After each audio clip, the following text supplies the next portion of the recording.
Running a monster hunt in D&D can be a little bit of a tightrope walk. You give too many clues too fast, and the suspense kind of trickles out and the mystery goes away. You do it too slow, and that thing can start grinding to a halt.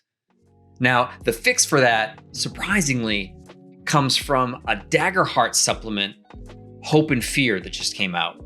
It's got some of the best advice I've ever seen for running monster mysteries. Now, the guidance that they have on offer is easily on par with systems dedicated to that, like Vaesen or Monster of the Week. And it's buried in this campaign frame called the Dark Heart of Andaluria.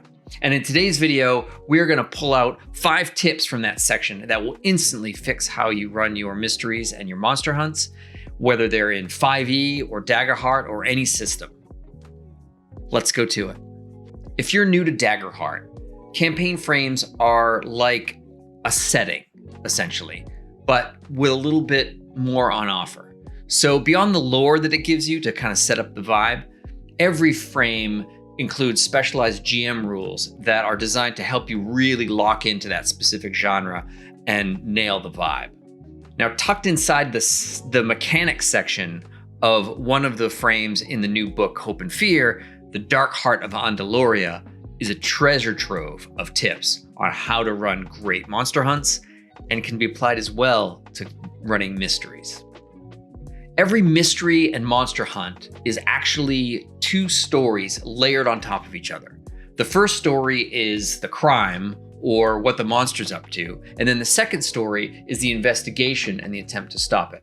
Now, Andaluria locks in the first part of that by using 4 core questions and a critical follow-up to really hone in on what that story is. What is it? Meaning the monster or the crime. What does it want? Where can you find it? And how can you defeat it? Now, these 4 define the creature or the crime or the what have you. And then question 5 comes in, what else should you worry about? Which is pretty handy because it helps you flush out any secondary threats like minions or environmental hazards or bystanders that are going to be in trouble. Now, together, these 5 questions lock in your crime story. And here's the secret that is buried in there. Every answer you write down becomes the exact fuel for something called liminal clues that come in later while you play.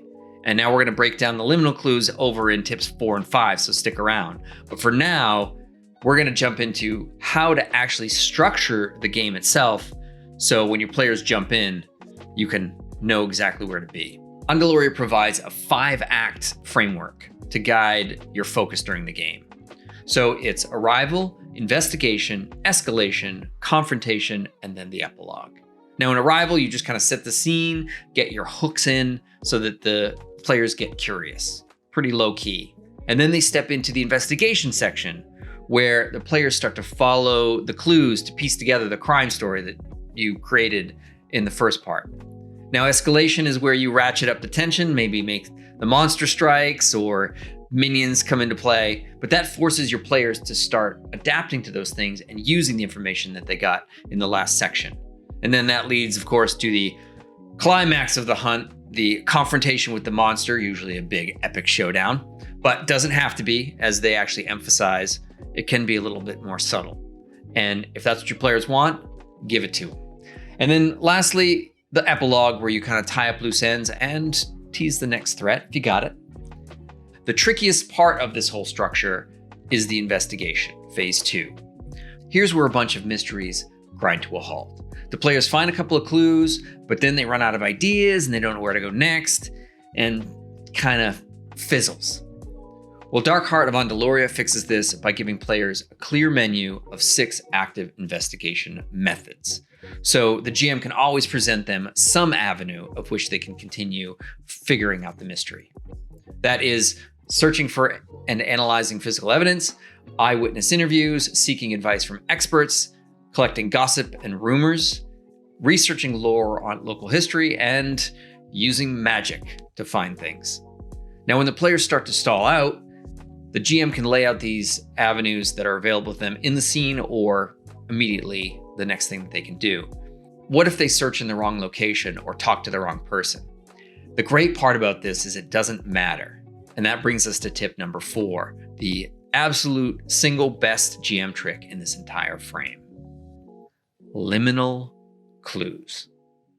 In mystery novels and TV, investigators follow red herrings and come to dead ends all the time. It's kind of a fun and dramatic moment in the story. In TTRPGs, when the progress stalls, boredom starts to set in, maybe a little bit of frustration, and that is not what you want at the table. So you take your answers from the very first part where you created your monster, tip number 1, and you write down 4 to 6 floating clues. Now they're called floating because they aren't locked into a specific room or a location or NPC. You can drop these things in wherever the players choose to search. So many GMs have relied on the classic 3-clue rule, myself included. It's a great rule. You place static clues across the scene, hoping that players will find at least one of them, or any one of them point to the same set of information to connect the dots. But floating clues are even better than that. These clues, wherever the players go, you find a way to get that clue into the scene, so they are always making that progress. If they don't quite find that clue or something's overlooked, you simply float it to the next scene. So they're always going to be making progress, and most of the time, they're going to feel brilliant along the way. Having your floating clues prepared is one thing, but knowing how and where to drop them in is another thing entirely. And that is where the magic of the investigation really comes to life. So, Dark Heart of Andaluria's frame gives you 4 big tips to help you do that well. The first clue is that the clues are fluid until they're said out loud. So what that means is if you planned for maybe silver to be the weakness, but they find some adamantium relic, you can make the weakness adamantium, and then that can slide in with what they found, and then the relic becomes important and cool. The second thing is that you mix in general clues with specific clues. This can really help with the performance. So if a player rolls super high or they ask a really brilliant question, you can give them like this laser focused specific clue. And if maybe they're rolling low or following an iffy lead, you can drop a more general clue, sort of more directional to kind of put them on the right track.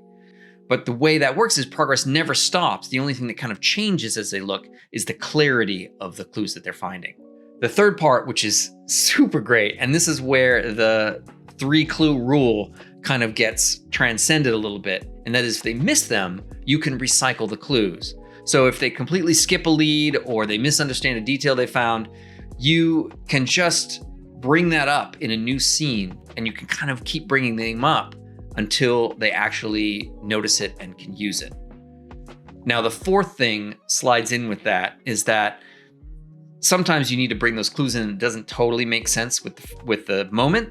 Rather than not giving the information, you can phrase it like, because you're a seasoned tracker, you can tell right away these prints are from a wolf. By feigning the expertise and giving them clues that don't quite make sense, but saying that they're an amazing tracker, you don't have to be stingy with information. You can just let the heroes be really good at what they do, and then that investigation will still feel earned, and the information they get will still feel satisfying. Putting these things all together, this little hidden gem inside of the mechanics section of a campaign frame of a Daggerheart supplement gives us fantastic advice on how to run mysteries. And the best part is you don't even need to run this just for Daggerheart. Like, you can use these rules and this creation right in Monster of the Week, Vaesen, or 5e, or whatever you're running. This isn't the only hidden gem from Daggerheart. So in my next video, I'm going to be breaking down the 5 design lessons every GM can learn from how Daggerheart structures their campaign frames and how it can help set up the success of a campaign from day one. I also have looked into Journey to Horizon, and I'm going to unpack the fantastic rules it has for how to run a Hexcrawl, which honestly I've never been great at, but as I read those rules, it made so much more sense to me.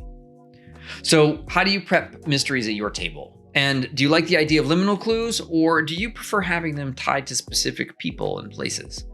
Let me know in the comments below. Hit subscribe so you don't miss that upcoming Hexcrawl breakdown. And I will see you next time.